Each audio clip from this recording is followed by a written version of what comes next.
8 principes pour avoir une bonne estime de soi. Bonjour à vous, j'espère que vous allez bien. Je suis très contente de vous retrouver dans cette nouvelle vidéo de ma chaîne S'aimer plus, dans laquelle aujourd'hui je vais vous donner 8 outils issus du coaching et de la psychologie pour pouvoir renforcer drastiquement votre estime de vous-même.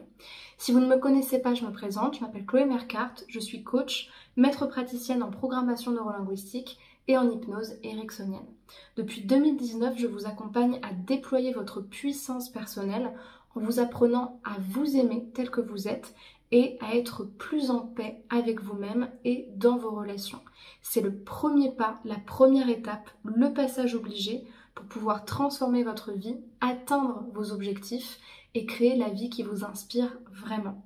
Si vous n'êtes pas encore abonné à la chaîne, je vous invite à le faire maintenant en cliquant sur le bouton rouge s'abonner en bas à droite de cette vidéo et en activant la cloche des notifications pour recevoir toute la semaine des vidéos sur ces sujets et le samedi à 11 h une interview d'une personnalité inspirante pour modéliser avec la PNL les stratégies de réussite de ces personnes-là. Pour les femmes qui me regardent, qui sont célibataires et qui ont envie de renforcer leur estime d'elles-mêmes pour avoir des rencontres plus qualitatives, je vous invite à télécharger votre formation offerte qui s'intitule « Incarner la femme sensationnelle, lumineuse et unique qui l'épousera » et qui vous aide justement avec des outils du coaching à avancer vers cet objectif-là. Donc pour la télécharger, rien de plus simple, vous cliquez sur le deuxième lien dans la description de la vidéo, vous remplissez le formulaire et vous la recevrez directement par mail. On commence tout de suite avec le premier principe pour avoir une bonne estime de soi, qui est la chose la plus importante à travailler selon moi, c'est l'autocompassion. En fait, c'est la base de l'estime de soi. Il faut savoir que l'estime de soi, c'est construit en 3 piliers. Le premier pilier, c'est l'amour de soi. C'est tout ce qui va toucher justement à l'autocompassion, à l'acceptation de soi. C'est très large l'acceptation de soi, c'est très abstrait, mais ça touche au fait de se donner un amour inconditionnel, une sécurité inconditionnelle, de s'accepter malgré ses défauts, malgré ses parts d'ombre, ses parts de faiblesse. Je pense que c'est le travail de toute une vie, c'est vraiment un travail de fond. Ça va toucher aussi à notre sécurité émotionnelle, c'est-à-dire à notre capacité de sortir des mécanismes de dépendance. L'image de soi, c'est-à-dire la place qu'on prend en public, la façon dont on se présente, la manière dont on parle de soi, la manière dont on se regarde, ce qu'on met en avant de nous-mêmes. Et puis notre confiance en nous, c'est-à-dire notre capacité d'agir, d'apprendre de nos erreurs, de performer, de nous entraîner, d'être plus à l'aise et plus compétent dans un domaine. Et la première chose qui permet de renforcer l'amour de soi, c'est l'autocompassion. C'est-à-dire la capacité de nous accompagner, de faire preuve de gentillesse, de bienveillance envers soi. Généralement, on en fait preuve hyper facilement avec nos amis, mais avec nous-mêmes, c'est plus compliqué. Surtout pour les personnes qui sont très exigeantes ou qui sont très critiques vis-à-vis d'elles-mêmes. Et c'est notamment en lien direct avec évidemment l'éducation qu'on a reçue, les valeurs qu'on nous a inculquées et les attentes, les injonctions qu'on nous a données comme sois parfaite, dépêche-toi, sois fort, fais ci, fais ça, ne montre pas ci, ne montre pas ça. C'est le fait d'apprendre à contourner l'autocritique excessive et de pouvoir aussi être davantage à l'écoute de ce dont on a besoin, sans constamment se fixer des attentes exagérées. C'est vraiment un chemin de tous les jours. Pour moi, c'est apprendre à faire alliance avec soi, comme on le ferait avec un ami, sans se juger constamment. Donc ça, c'est très très important de le travailler. Il y a des très bons protocoles en hypnose qui permettent de bien le renforcer, en PNL aussi, avec le carré magique notamment. Mais c'est vraiment un travail de tous les jours. J'en parle beaucoup dans mes vidéos. Les exercices à faire avec l'enfant intérieur sont très importants. La connaissance et la définition de ses propres valeurs. Pourquoi? Parce qu'une personne qui n'a pas conscience de ce qui est important pour elle, ce qui est la définition d'une valeur, de ce qui fait sens dans sa vie, quelqu'un qui ne se connaît pas, qui n'a pas une bonne intelligence interpersonnelle, une capacité de s'introspecter avec précision et justesse, c'est une personne qui va être amenée à faire les mauvais choix de partenaire, les mauvais choix de carrière, à ne pas savoir ce qui est bon pour elle, à constamment se porter sur ce que pensent les autres, et donc d'être encore plus susceptible au regard des autres. En fait, c'est la capacité de vivre en accord avec soi-même, en accord avec sa vérité intérieure, et ça passe par le fait d'apprendre à se connaître. D'ailleurs, il y a une vidéo qui, à ce jour, est sortie sur ma chaîne pour identifier ses valeurs, donc allez-y. Troisièmement, le plus important aussi, c'est l'indépendance d'esprit. L'indépendance d'esprit, elle vous permet de davantage vous aimer parce qu'elle va vous obliger à vous suffire à vous-même.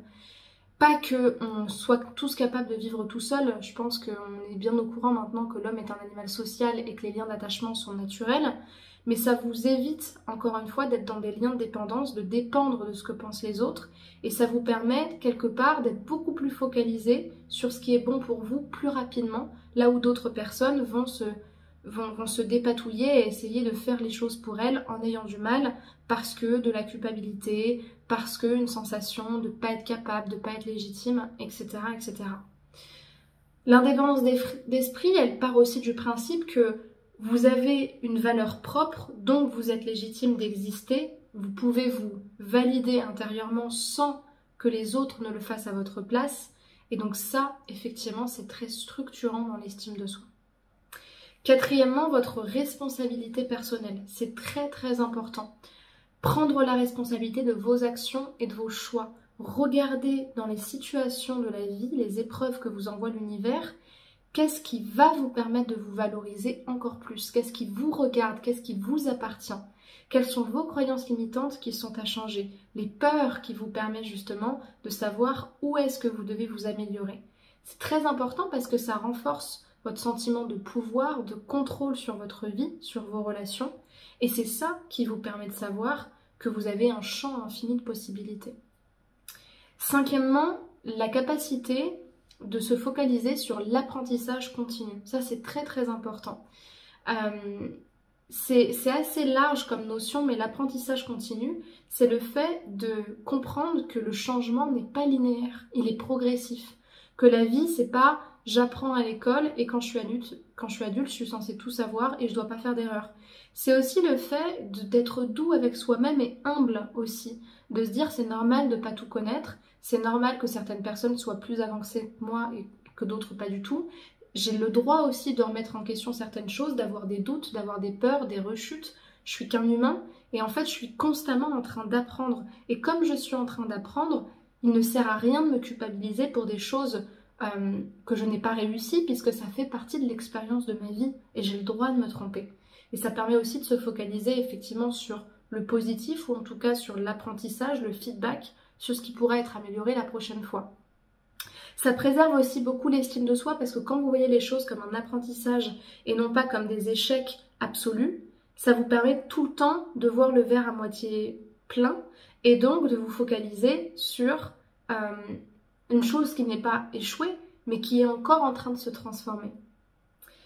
Sixièmement, très important pour votre estime de vous, la capacité de s'affirmer, votre capacité de poser vos limites, d'exprimer vos besoins, vos opinions, vos sentiments, d'une manière respectueuse envers vous-même et envers les autres. Ça vous permet d'éviter la passivité ou encore l'agressivité. Quand on est affirmé, on est confiant. Quand on est affirmé, on est à l'aise dans ses relations, parce qu'on dit les choses, parce qu'on se sent légitime et qu'on le fait savoir. Ça permet aux autres, sans que vous ayez nécessairement besoin de le dire, de comprendre que vous avez votre place, que vous avez votre mot à dire, et que c'est pas parce que justement vous n'êtes pas une personne agressive que vous n'avez pas un avis et que vous avez besoin d'être respecté. Donc c'est très important pour votre propre fierté personnelle et pour votre capacité vraiment de mettre en action les choses et de recadrer les choses si besoin. Septièmement, votre gestion du stress et de l'anxiété, tout ce qui va toucher à l'insécurité émotionnelle, aux peurs, parce que les personnes qui ont appris des techniques de relaxation pour faire face au stress et à l'anxiété, c'est des personnes qui vont mieux gérer leur état émotionnel. On n'est pas tous égalitaires face à ça. Moi, je pense que c'est un travail qui s'apprend. C'est pas très compliqué. Moi, quand je suis en coaching, j'en donne plein à mes clients parce que tous les outils qu'on fait permettent de gérer un mal-être intérieur. Mais c'est super parce que ça vous permet de compartimenter les choses, ma gestion émotionnelle, la situation qui se déroule, la meilleure manière d'agir. Et donc, ça vous permet d'avoir, encore une fois, plus de contrôle, plus de pouvoir intérieur. Et huitièmement, ce qui est très important aussi pour avoir une bonne estime de soi, c'est évidemment d'avoir un entourage qui est sain, un entourage qui vous ressemble, qui vous nourrit, qui vous valide, qui vous permet de voir vos parts positives, mais aussi de savoir ce qui est à améliorer chez vous.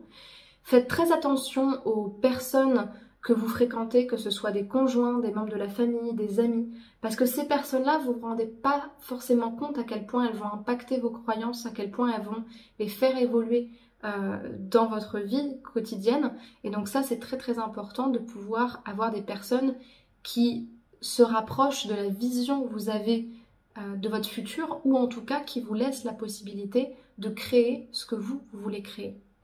Donc voilà pour ces principes, j'espère vraiment que ça vous aura remis un peu les idées en place et que ça vous aura aidé à y voir plus clair. Si c'est le cas, je vous invite à me laisser un pouce vers le haut, à m'écrire également un commentaire pour que je sache lequel est à renforcer pour vous cette année ou dans les prochains mois. Et pour les personnes qui veulent faire un coaching avec moi pour renforcer l'estime de soi, il y a beaucoup de choses à faire en PNL et en hypnose. C'est des très belles séances et quand vous n'avez pas fait ces exercices-là, vous ne pouvez pas savoir à quel point vous avez du potentiel et vous avez une capacité de transformation qui est immense et qui peut arriver beaucoup plus vite et beaucoup plus intensément que ce que vous pensez. Encore faut-il être accompagné par la bonne personne et avec les bons outils. Donc si c'est le cas, je vous invite à cliquer sur le premier lien en description de cet appel, le tout premier. Vous remplissez le formulaire, vous choisissez votre créneau et nous on pourra discuter autour de votre situation, de votre problématique, de votre objectif, afin que je vous propose une première séance de coaching d'1h30 pour pouvoir travailler sur votre problématique et votre objectif à l'aide de mes outils d'accompagnement. Et ensuite, si vous avez besoin de faire un parcours d'accompagnement, je vous proposerai justement un accompagnement adapté par rapport à vos besoins. Pour les personnes qui veulent plutôt travailler l'estime de soi, j'ai un tout petit produit, une toute petite formation, c'est un séminaire audio avec des premières étapes concrètes pour apprendre à briller au quotidien, à rayonner et à s'accompagner. C'est une formation qui est très accessible au niveau du budget. On est sur une formation qui a allez, maximum 60 €, mais vraiment grand maximum. On est entre 40 et 60 je crois, si je ne me trompe pas. Et qui permet donc de travailler sur l'estime de soi si ça vous intéresse. Et si vous avez plutôt envie de travailler sur la dépendance à vos relations, le fait d'apprendre à s'aimer pour ne plus être dépendant, il y a tout un programme qui existe sur ça qui s'appelle le programme Confiante, Indépendante et Envoûtante et qui dure de 3 à 6 mois en vous accompagnant sur ces objectifs-là. J'ai aussi d'autres petites formations que je vous laisse aller regarder dans la description directement. Je vous invite à me rejoindre sur les réseaux sociaux, notamment Instagram, Facebook, Spotify ou encore TikTok. Vous avez tous les identifiants juste là, ainsi que les liens de connexion, de contact plutôt, de ces réseaux dans la description. C'est là où tout se passe, où vous pouvez m'écrire en privé. Vous avez encore plus de contenu quotidien sur ces thématiques-là. Donc je vous invite vraiment à me rejoindre. Ce serait dommage de pas pouvoir me rejoindre sur Instagram notamment, ou encore sur Spotify ou TikTok. Merci pour votre attention, prenez bien soin de vous et à très bientôt pour une prochaine vidéo. Au revoir.